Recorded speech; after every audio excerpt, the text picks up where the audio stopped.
malinawan.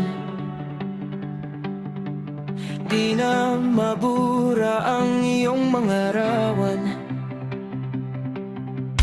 Di alam kung saan tutungo ang mga habang, patalikod naghihinalo. Ang lapis na ginamit sa kwento nating naudlot,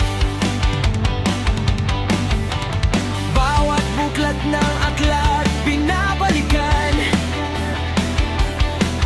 Mga liham na ang laman, ligayang dala.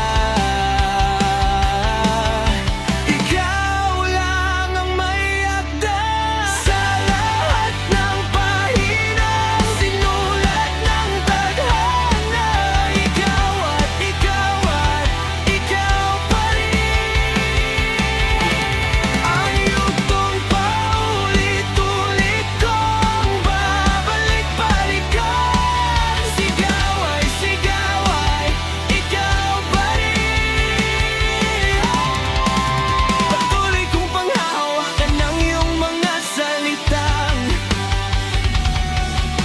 hindi na nakikita sa tingin ng iyong mga mata. Ngunit kung sarado na ang puso sa nadarama, pwede bang isipin mo kung bakit tayo nagsimula? Ating katotohanan ay naging isang nobelang winakasan ng pagdududang di na nalabanan. Nais na maramdaman muli kung paano isulat ang pangalan mo. Ngunit bawat letra ay mahirap nang iguhit, dahil binubuo nilang iyong mga pangako.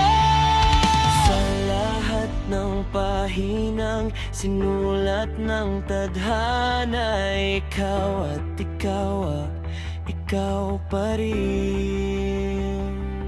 Ang yugtong paulit-ulit kong babalik-balikan. Sigaw ay ikaw pa rin.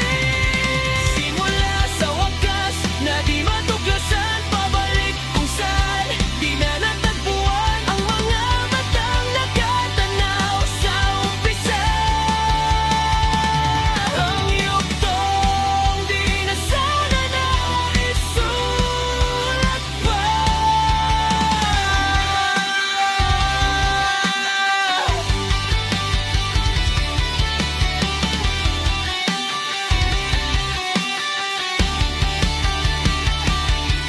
Simula sa wakas na di matuklasan, pabalik kung saan di na natagpuan ang mga matang nakatanaw sa umpisa.